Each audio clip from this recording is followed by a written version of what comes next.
నమస్తే. Welcome to hit TV. Hit టీవీలో కొన్ని ఆధ్యాత్మిక కార్యక్రమాలు చేస్తూ ఉన్నా. రమాదేవి గారి గురించి ప్రత్యేకించి చెప్పనవసరం లేదు. నేను ఎన్నో కార్యక్రమాలు తనతో చేసున్నాను. మీ నుంచి కూడా నిత్యం ఆదరణ లభిస్తూ ఉండటంతో హిట్ టీవీలో రమాదేవి గారితో ఇక నుంచి ఒక కొంత మంచి సీరీస్ చేద్దామని డిసైడ్ అయ్యాం. ఇప్పుడే అమ్మతో మాట్లాడాను నేను. సరేనమ్మా అలాగే చేద్దాం అని కూడా చెప్పారు. ఈరోజు కొన్ని ధర్మ సందేహాలతో మొదటి కార్యక్రమాన్ని మొదలు పెట్టబోతున్నాం. ఇక నుంచి మహర్షుల కథలు కానివ్వండి, ఇలాంటికి సంబంధించి కొన్ని సీరీస్ చేస్తాం. మీ నుంచి మంచి ఆదరణ లభించాలని మనస్ఫూర్తిగా కోరుకుంటూ ఉన్నా. ఇక రమాదేవి గారు ఆధ్యాత్మికంగా ఎంతో ఉన్నతమైన వ్యక్తి. నిత్యం ఆధ్యాత్మిక సేవలో తన జీవితాన్ని గడుపుతూ ఉంటారు. తన నుంచి, తన మాటల నుంచి మనం ఎంతో నేర్చుకోవాలి. అమ్మతో మాట్లాడుతూ ఉంటే సమయమే సరిపోదు అనిపిస్తూ ఉంటుంది నాకు. ఇక కార్యక్రమాన్ని మొదలు పెడదాం. అమ్మ నమస్కారం అమ్మ. నమస్తే అమ్మా. ముందు హిట్ టీవీకి మీకు స్వాగతం. Thank you. ముందు ధర్మ సందేహాల కార్యక్రమం మనం ఇందాక మాట్లాడుకున్న కార్యక్రమం మొదలు పెట్టేటప్పుడు మాట్లాడుకున్నట్టుగా మహర్షులు అనే కార్యక్రమాన్ని వచ్చే వారం నుంచి మొదలు పెడదాం. ఇక ఈరోజు కొన్ని ధర్మ సందేహాలు తెలుసుకునే ప్రయత్నం చేద్దాం. ఇక మొదటి ధర్మ సందేహం ఏమిటంటే, చాలా మందికి పూజ చేస్తూ ఉన్నా లేదా మామూలుగా మనం బొట్టు పెట్టుకుంటూ ఉన్నా ఒక్కొక్కసారి కుంకుమ కింద పడిపోతూ ఉంటుంది. పసుపు కూడా అలాగే కింద పడిపోతుంది. దానివల్ల ఎలాంటి అరిష్టం ఉంటుంది? పరిహారం ఏమిటి చెప్పండి? పరిహారం ఏం లేదు, కానీ అరిష్టం అనేది ఏం లేదు. ఇప్పుడు భూమాత అంటున్నాం. ఆవిడ అడిగిందేమో, చేయి జారిందేమో, పడిందేమో అని అనుకోవచ్చు కదా. చాలా మంది మహిళలు భయపడిపోతారు. అయ్యో ఈయన బయటకు వెళ్ళారు, ఏమైపోద్దో, కుంకుమ పడిపోయింది, గబగబా ఎత్తేయటము, ఆ కింద పడిన కుంకుమ తీసి పెట్టాలో పడేయాలో ఏమీ తెలియదు. అసలు తెలియక బాధపడి టెన్షన్ పడిపోయి ఏడ్చేసి లేనిపోని అనారోగ్య సమస్యలు తెచ్చుకుంటారు. ఎందుకు టెన్షన్ పడాలి? ఇప్పుడు ఒక్కోసారి మన చేతిలో బలం ఉండకపోవచ్చు, లేకపోతే కుంకుమ భరిన ఏదైనా నునుపెక్కి ఉండొచ్చు, అప్పుడు జారి పడుతుంది.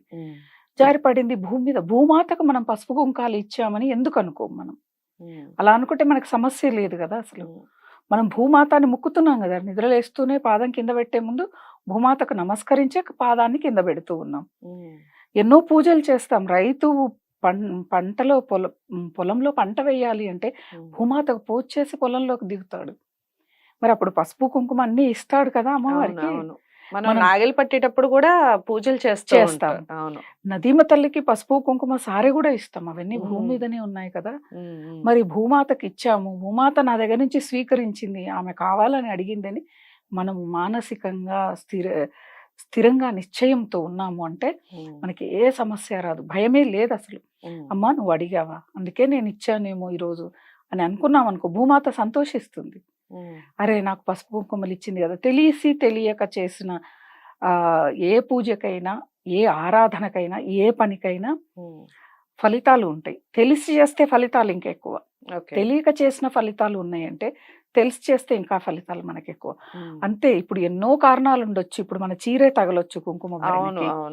లేదు అక్కడ మనం పెట్టడం సరిగా పెట్టక జారిపోయే కింద పడేటప్పుడు కూడా రకరకాలుగా అలా పెట్టేసుకొని స్టార్ట్ టైం అయిపోతుంది కదా అన్నట్టుగా స్టార్ట్ చేస్తాం, పడిపోవచ్చు.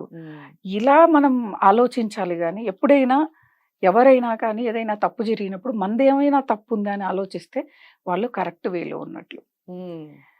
లేదు నేను చేసింది తప్పు కాదు అని ఎవరైతే ఉంటారో వాళ్ళు మూర్ఖులని అర్థం. అలాంటిదే ఇది కూడా. ప్రతి విషయానికి కూడా మనం మన సనాతన సాంప్రదాయంలో ప్రతి పద్ధతికి భయపడిపోతే కష్టం. మనం ఈజీగా తీసుకోలేవు. ఈ రోజు ఇది జరిగిపోయిందా, కానీ ఇలా జరిగింది ఏమో మరి ఎందుకు ఇలా జరిగిందని వదిలేసి మన పని మనం చేసుకోవాలి. కానీ కొంతమంది ఆడవాళ్ళు వంట చేస్తూ పని చేస్తూ ఇదే ఆలోచనలు ఉంటారు. అయ్యో పడిపోయింది, అయ్యో పడిపోయింది. అమ్మకు ఫోన్ చేస్తారు, అత్తలకి ఫోన్లు చేస్తారు, ఫ్రెండ్స్కి ఫోన్ చేస్తారు. ఇలా జరిగిపోయింది, ఏం చేయాలి, ఏం చేయాలి, ఏం చేయాలి, ఏమన్నా జరిగిపోద్దేమో, ఏదైనా శ్లోకం చెప్పాలా, ఏదైనా మంత్రం చెప్పాలా, ఏదో జరిగిపోయింది అని చెప్పాను. చాలా భయపడతాను. మన సనాతన సాంప్రదాయం మన కోసమే ఉంది. దానిలో చెప్పినవన్నీ మనం ఆచరించడం మన ధర్మం. అందులో భాగంగానే మానసికంగా ధైర్యంగా ఉండటం. అది పోగొట్టి అంటే మనం ఆచరించవలసిన విధి విధానాలు ఆచరించకుండా ఇలా కుంకుమ పడిపోయింది, పూజా సామాగ్రి పడిపోయింది, గాజులు కింద పడిపోయాయి, నల్లపూసలు కింద పడ్డాయని బాధపడ్డంలో ముందుంటాం. ఉమ్, ధర్మం ఏం చెప్పిందో నడుచుకోవటానికి వెనక ఉంటాం మనం. ఉమ్, ఆ ధర్మం ప్రకారం మనం నడుచుకుంటే అసలు ఏమీ కూడా ఉండవు. ఉమ్, ఒక్క మాట కుంకుమ పసుపు అంటున్నాం. కుంకుమ పసుపు వచ్చేవరకు దక్షిణాదినే వాడతారు. మీరు ఉమ్, గమనించండి, ఉత్తరాదికి వెళితే వాళ్ళ కుంకుమ పెట్టుకునే సాంప్రదాయం ఉండదు. సింధూరం ఒకటే పెడతారు, అవును. ఉండదు. ఉమ్, మరి వాళ్ళకి కుంకుమ ఇచ్చాం, వాళ్ళ ఇంట్లో కుంకుమ చేయి జారి కింద నేల మీద పడింది, వాళ్ళు మామూలుగా ఎత్తేసి పెడతారు, వాళ్ళకి ఏం జరగలేదుగా, ఉమ్, జరగదుగా. ఏ ప్రాంతానికి ఆ ప్రాంతం సాంప్రదాయం ఉంది. మనము సమీక్షించుకోవాలి. ఓ వాళ్ళకి లేదు, మనకి ఉంది. మనకి ఇలా పొరపాటున జరిగింది, వాళ్ళకేం కాలే, మనకు ఏం కాదు అని అనుకోవాలి కదా. ఉమ్, అలా ఉండాలి. కానీ పసుపు, ఒక్కోసారి పసుపు కాలికి గాయం అయితే పెడతాం, కింద పడుతుంది. అవును, అవును. మరి మరి అప్పుడు కింద పడ్డట్టు కదా. యాంటీసెప్టిక్ అని వాడుతూ మరి ఉంటారు అంటే పసుపుని. ఆరోగ్యానికి అంటే ఎన్నో రకాల జబ్బుల్ని తగ్గించేది పసుపు. అందుకే ప్రతి కూరలోనూ మనం పసుపు పసుపుని వేస్తాం. వేస్తాం. ఎందుకు? కడుపులో నులి పురుగులున్నా, అల్సర్స్ లాంటి పుండ్లు ఉన్నా కూడా ఆ ఆహారం అంబడి ఆ పసుపు వెళ్ళి మాన్పిస్తుంది అని. అలాగే చర్మ సౌందర్యానికి కూడా పసుపు వాడతారు.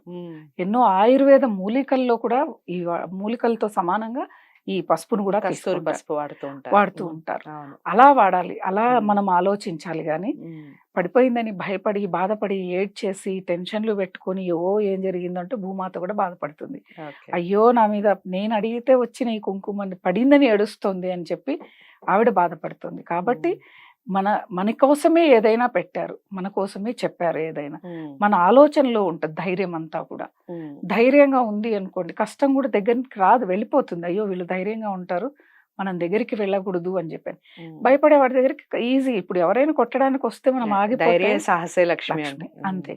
కొట్టడానికి వస్తే మనం ఏమనకపోతే వాడు కొట్టి వెళ్ళిపోతాడు. తిరిగి నాలుగు కొడతాను రా అంటే వాడు వెళ్ళిపోతాడు, అంతే కదా. సమస్య అయినా ఏదైనా పరిస్థితి అయినా అలానే ఉండాలి. ఏం జరగదు అన్న ఒక మైండ్తో, మన ఆలోచనకి చాలా శక్తి ఉంటుంది, మన భావనకి చాలా శక్తి ఉంటుంది. కాబట్టే మనం ఎక్కువగా ఇప్పుడు ఎవరైనా మన ఇంట్లో పిల్లలు బాగా కోపం ఉంటుంది, నాన్న అలా చేయకూడదు, నువ్వు అలా మాట్లాడకూడదు అని చెప్తే వేరు. వాడికి కోపం ఎక్కువ అంటే మన మాటలో ఆ వేవ్ ఉంటుంది కదా, అది వెళ్ళి నిజంగా వాళ్ళకు కోపం రాకుండా తెప్పించే శక్తి ఉంటుంది. అందుకే మాట జాగ్రత్తగా మాట్లాడాలి అంటారు. అందుకు మనం ఏదో జరిగిపోతుందని నువ్వు ఆలోచిస్తే జరిగిపోతుంది. నీ ఆలోచన వల్ల జరుగుతుంది, కుంకుమ కింద పడినందుకు కాదు, పసుపు కింద పడినందుకు కాదు. నీ ఆలోచన అక్కడ జరిగిపోయి ఇబ్బందిని కలిగిస్తుంది నీకు. అది అక్కడే మర్చిపోవాలి మనం.